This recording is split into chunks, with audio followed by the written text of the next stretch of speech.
Boa tarde, meus irmãos. Bondade do Pai seja sobre o seu povo. Graça e misericórdia sejam sempre abundantes sobre nós. Quero agradecer a atenção dos irmãos e convidá-los ao estudo da palavra de Deus nessa tarde. Nessa tarde eu gostaria de estudar sobre o seguinte tema: Isaías e as lições da brasa.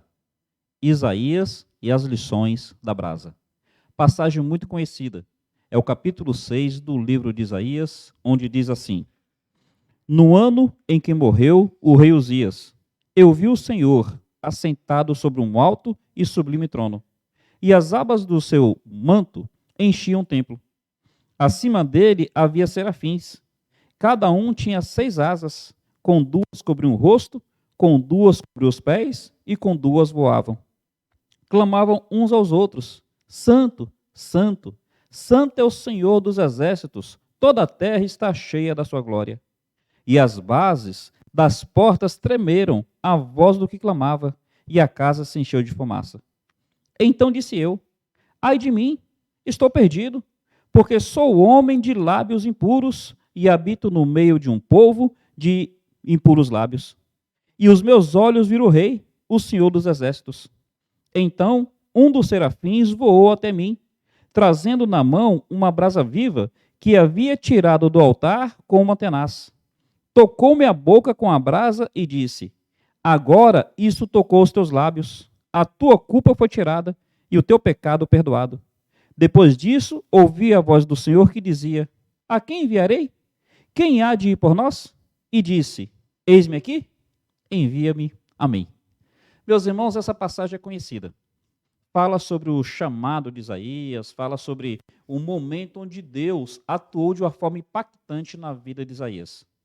Nós poderíamos nos concentrar na questão de Deus assentado no trono, nós poderíamos nos concentrar na questão dos serafins, na questão de Isaías, na questão do chamado de Isaías. Mas eu queria pensar nas lições dessa brasa. Então fala que uma brasa toca os lábios de Isaías. Quais são as lições? Meus irmãos, eu gostaria de, em primeiro lugar, pensar com vocês de onde essa brasa saiu. Observe, por favor, o versículo 6. Então um dos serafins voou até mim, trazendo na mão uma brasa viva que havia tirado do altar. Então veja bem a origem dessa brasa. Por meio dessa brasa, o pecado de Isaías foi perdoado e a sua iniquidade foi tirada. Mas, meus irmãos, a Bíblia nos ensina que a única forma, o único meio de nós sermos perdoados e purificados é por meio de Jesus Cristo. Não tem outro caminho. Anjo não perdoa, anjo não purifica. Por mais graduado que seja esse anjo, ainda que fosse um serafim. Por que a Bíblia está dizendo que essa brasa, tocando nos lábios de Isaías, o perdoou? Será que é o perdão por meio da dor? Será que é o perdão por meio da tortura? Não, meus irmãos, por favor. Na Idade Média, havia pessoas que praticavam autoflagelação em nome da cristandade para ser perdoado e purificado. Não existe isso na Bíblia. Meus irmãos, para a gente entender por que essa brasa, ao tocar os lábios de Isaías, o perdoou e o purificou, precisamos lembrar de onde veio a brasa. E o texto fala que essa brasa veio do altar. Lembra? Lá no templo de Israel, havia uma maneira de adorar a Deus estabelecida pelo próprio Deus. Então, o tabernáculo estava no templo. Como é que funcionava? Ao adentrar a área do tabernáculo, tinha um pátio externo. E o primeiro objeto que havia no pátio externo era o altar de bronze, onde se realizava os sacrifícios. Então, esse altar, como é que funcionava? Era um altar de bronze. Bronze na Bíblia representa juízo. Havia os chifres, que representam força. O cordeiro, ele era morto, e então ele era queimado nesse altar que estava com o fogo que veio do alto, o fogo que veio do céu. Percebe que a brasa veio do altar de sacrifícios? Meus irmãos, esse altar de sacrifícios representa a cruz de Cristo. Da mesma forma que naquele altar o cordeiro era queimado, foi na cruz de Cristo que o Cordeiro de Deus foi imolado. Percebe por que a brasa desse altar teve poder para perdoar o pecado e purificar a iniquidade? Porque está diretamente associado, está apontando para Cristo na cruz, no seu sacrifício. Então, vamos lembrar, por que essa brasa perdoou? Porque a brasa veio do altar. Se viesse de qualquer outro lugar, por mais incandescente que fosse a brasa, não resolveria o problema. Se viesse de outro lugar, ainda que fosse trazido por um serubim, por um querubim, serafim ou por um arcanjo, não resolveria o problema. A brasa tinha que vir do altar, porque o altar representava a cruz de Cristo. Então, da mesma forma que a brasa do altar perdoou o pecado, quando nós nos aproximamos da cruz de Cristo, nosso pecado é perdoado. Da cruz do Senhor Jesus Cristo tem poder para perdoar pecado e para purificar a iniquidade. E quando nós falamos cruz, não estamos pensando no objeto em si, estamos pensando no martírio, na morte de Jesus Cristo. Primeira lição é esta. A brasa perdoou porque veio do altar, e esse altar representa a cruz de Cristo. Na cruz de Cristo tem perdão. Na cruz de Cristo tem purificação. Na cruz de Cristo tem salvação. Primeira lição é essa. A segunda lição, meus irmãos, onde foi que essa brasa tocou? Observe mais uma vez o versículo 6. Diz assim: então dos serafins voou até mim com uma brasa viva que havia tirado do altar. Verso 7. Tocou-me a boca com a brasa. Então a brasa que veio do altar, onde é que essa brasa foi posta? Na boca, nos lábios de Isaías. Por qual razão? Se você observar o verso anterior, o verso 5, diz assim: Isaías disse: ai de mim, sou homem de lábios impuros. Meus irmãos, onde é que a brasa toca? A brasa toca onde Isaías disse que havia o problema. Então vejam as lições da brasa. Da cruz de Cristo vem a brasa. Da cruz de Cristo vem o poder para o perdão, para a purificação. E essa brasa, ela é colocada na raiz do problema.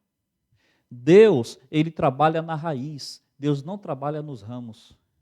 E aqui, meus irmãos, existe algo que a gente precisa entender e se entregar. Nós queremos que o agir de Deus seja o menos doloroso possível.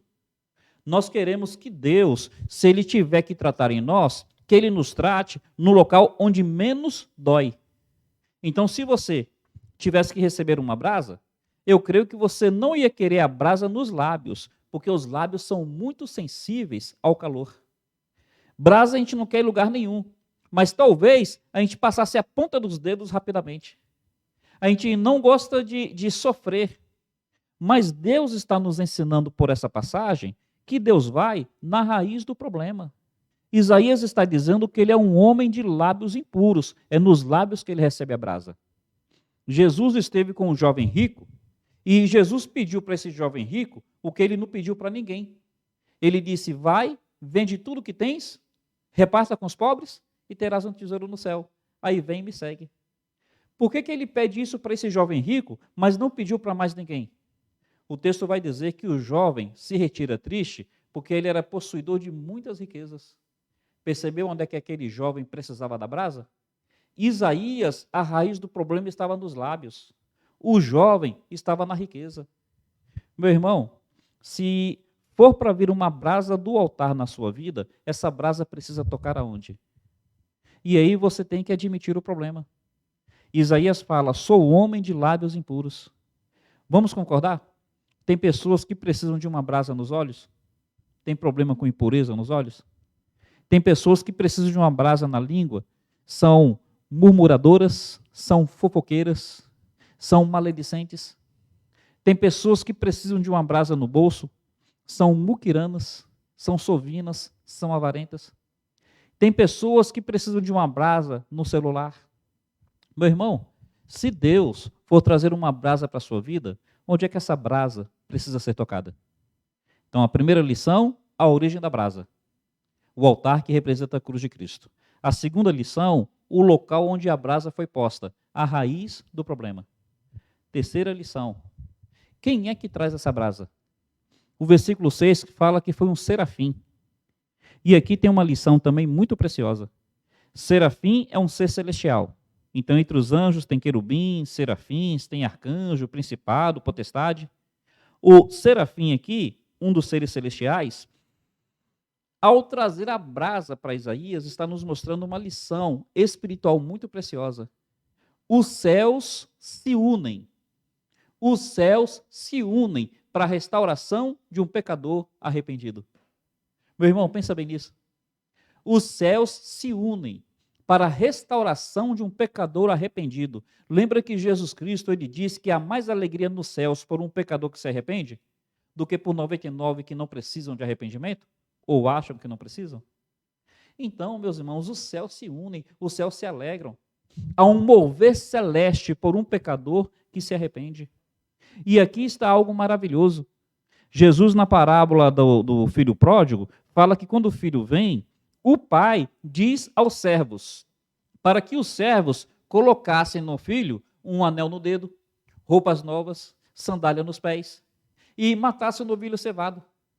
Assim como na parábola os servos estão totalmente envolvidos pela restauração do filho pródigo, aqui nesse texto o serafim está diretamente envolvido com a restauração de Isaías. Tenha certeza, se você se arrepender, se você se quebrantar, olha, você não será restaurado na sua força. Deus moverá os céus, Deus moverá a terra pela sua restauração, pelo seu perdão, pela sua salvação. Meu irmão, louvado seja Deus. Louvado seja o Senhor. Eu não preciso achar que depende da minha força, que depende da minha sabedoria. Não, Deus move anjos. Deus move nos céus os anjos, Deus move na terra a sua igreja. Meu irmão, é maravilhoso saber disso. De onde veio a brasa? Onde a brasa foi posta? Quem trouxe a brasa? E uma quarta lição, por que a brasa? Por que não foi algo mais fácil de lidar? Por exemplo, já que no altar era queimado o cordeiro, por que não veio um pedaço da carne do cordeiro, aquela parte mais saborosa, aquela parte mais gostosa? Vamos fazer de conta, se fosse um boi, por que não veio o filé mignon? Por que não veio a picanha? Por que não veio algo que fosse aprazível a Isaías? Antes veio algo que foi doloroso. Meus irmãos, aqui é importante nós entendermos que o agir gracioso de Deus muitas vezes será um agir doloroso ao nosso eu e à nossa carne. Foi um agir de graça, mas foi um agir doloroso. Nós queremos que Deus nos trate na base da picanha. Nós queremos que Deus nos trate na base do filé mignon. Nós queremos que Deus esteja reforçando o nosso ego, reforçando a nossa carne, a nossa natureza pecaminosa. Não, meus irmãos, Deus age com graça, Deus age com restauração, com perdão, Deus move céus e terra pelo seu povo, mas o agir gracioso de Deus é um agir doloroso à nossa carne. Lembra de Jacó? Jacó está abraçado com o anjo do Senhor, que representa Jesus Cristo no Velho Testamento, é uma cristofania. Aí Jacó abraça o anjo do Senhor e diz, não te solto se não me abençoares. A bênção é uma manifestação de graça. E o anjo do Senhor fala, você quer ser abençoado? Ele fala, quero. Aí o anjo do Senhor o abençoa. Muda o nome dele. De Jacó, que quer dizer enganador, se torna Israel, que quer dizer príncipe de Deus. Mas ao mesmo tempo que o abençoa, o anjo também toca na perna de Jacó, e Jacó, a partir dali, ele sai mancando. Percebe que o agir gracioso de Deus, o agir abençoador de Deus, é um agir que toca na nossa carne e que machuca a nossa carne? Realmente, Jacó foi o maior privilegiado. É dito até que ele prevaleceu. Mas a carne dele precisou ser machucada. Assim como Jacó, a partir daquele dia, as pessoas olhavam para ele e viam um andar diferente. As pessoas olhavam para Isaías, seus lábios, e viam lábios diferentes. Por que uma brasa? Porque o agir de Deus é gracioso, mas esse agir é doloroso à nossa carne. A Bíblia fala que a nossa carne não está sujeita à lei de Deus, e nem mesmo o pode estar. A nossa carne precisa morrer, a nossa carne precisa ser crucificada, a nossa carne precisa sofrer. E mais uma vez, não estou falando da autoflagelação, Eu estou falando da mortificação do ego, da mortificação do eu.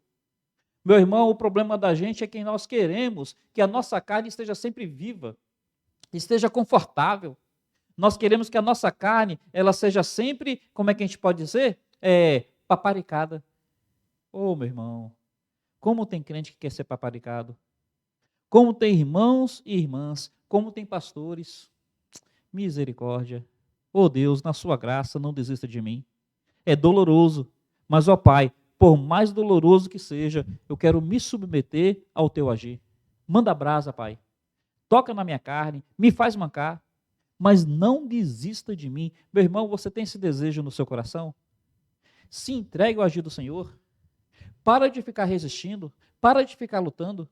É aí que a brasa precisa vir, e essa brasa vai te machucar, mas tenha certeza, essa brasa vai te abençoar. O que o anjo, o que o ser celestial disse ao a brasa tocar Isaías? Versículo 7 fala que a brasa tocou nos seus lábios, e o anjo falou, eis que agora teu pecado está perdoado, e a tua iniquidade purificada. O agir de Deus é doloroso, mas é um agir gracioso, onde nós, com a nossa carne machucada, com o nosso ego mortificado, nós somos os maiores privilegiados, os maiores beneficiados. A carne de Isaías não gostou da brasa.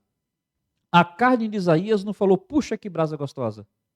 Mas olha, o espírito de Isaías, a nova criatura em Isaías, a pessoa de Cristo em Isaías, o Espírito Santo em Isaías, se regozijaram com esse agir gracioso de Deus na vida de Isaías. Meu irmão, se submeta à brasa, se arrependa dos seus pecados, peça perdão, se humilhe, mude de vida, mude de direção, endireite teus passos, ora, remende os teus caminhos, submeta-se ao doloroso agir de Deus, não resista, com a sua esposa, com o seu marido, com os seus filhos, com os seus pais, com o seu colega no trabalho, com o seu irmão, com a sua sogra, com o seu cunhado, com a sua igreja, com o seu pastor com as suas ovelhas. Submetamos-nos ao doloroso agir de Deus. Não sejamos arrogantes, não sejamos orgulhosos, não sejamos de coração duro. É uma brasa dolorosa, mas é uma brasa necessária. E é uma tremenda expressão de graça, porque com essa brasa há um decreto dos céus. Teu pecado é perdoado, tua iniquidade é purificada. E em último lugar, para mim talvez seja a lição principal, ou seja, a lição cereja do bolo, a que fecha com chave de ouro. Você percebeu na narrativa do capítulo 1, do versículo 1 até o versículo 7, que até então os anjos falam, Isaías fala, mas até então Deus, ele não fala nada? Só depois que a brasa tocou nos lábios de Isaías é que chega o verso 8. Então ouvi uma voz que dizia, versículo 8, depois disso ouvi a voz do Senhor que dizia, a quem enviarei? A narrativa está me ensinando que enquanto não houvesse purificação e perdão em Isaías, ele não estava em condições de ouvir a voz de Deus. A narrativa está me dizendo isso. Isaías pôde ver a Deus na sua glória, na sua majestade, mas até então ele não ouviu a voz de Deus. Isaías pôde ver os seres celestiais, mas até então ele não pôde ouvir a voz de Deus. Só quando Isaías reconhece o seu pecado, sou homem de lábios impuros.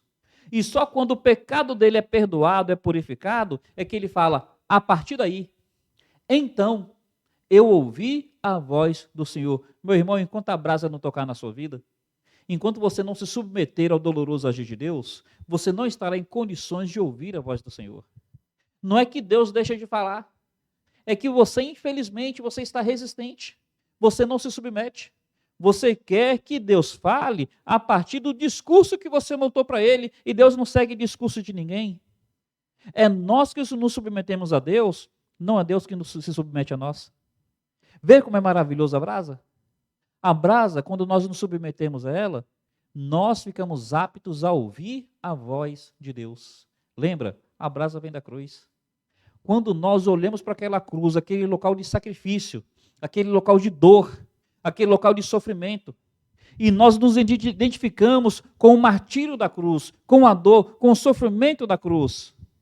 É a partir daí, da cruz de Jesus Cristo, que a gente é perdoado, que a gente é purificado e que a gente fica em plena comunhão com Deus, a ponto de poder ouvir a sua voz. Detalhe, se você observar no versículo 5, Isaías fala: ai de mim, eu vou perecer. Sou homem de lábios impuros, habito no meio do povo de impuros lábios, e eu estou vendo o Senhor. Se eu vejo o Senhor me vê. Eu vejo santidade, ele vê pecado. Vou perecer. No versículo 5 ele está com medo. No versículo 5 ele quer se esconder. Ele está apavorado. Mas no versículo 8 ele consegue ouvir a voz, ele fala: Senhor, Senhor, eis-me aqui. Percebe que o Isaías, apavorado no versículo 5, agora é um Isaías que se sente em condições de responder à voz de Deus, de dizer: Senhor, eu antes era um homem de lábios impuros, mas agora que a brasa me tocou, Senhor, eu não tenho mais medo de perecer. Eu tenho respeito, eu tenho reverência, eu tenho temor e tremor diante de Ti. Mas, Senhor, eu me sinto em condições, por causa da brasa, por causa da cruz, por causa de Jesus Cristo, eu me sinto em condições de dizer: Senhor, eis-me aqui. O Senhor quer me usar? Eu quero ser usado. Parece que o medo, o pavor, foram embora. Por quê? Porque uma brasa tocou os lábios de Isaías. Meu irmão, se submeta à brasa do Senhor. Deus, a partir dessa brasa, vai te perdoar. A partir dessa brasa, vai te purificar. A partir dessa brasa, você estará em condições de ouvir a voz do Senhor. A partir dessa brasa, você poderá estar em plena comunhão com o Senhor. Oh, brasa maravilhosa! Louvado seja Deus pela sua brasa. Louvado seja Deus pelo sacrifício de Cristo. Louvado seja Deus pelo sofrimento de Jesus. E louvado seja o Senhor porque me dá condições de me submeter a esse doloroso, mas gracioso agir do Senhor. Meu irmão, essas lições para mim são muito preciosas. Me enriquecem muito. Que de alguma forma, alguma dessas lições tenha te levado a pensar, a refletir, e que você se submeta a essa brasa graciosa. Queima os lábios, mas aqueça a alma. Louvado seja o nome do Senhor, um carinhoso abraço. Até mais.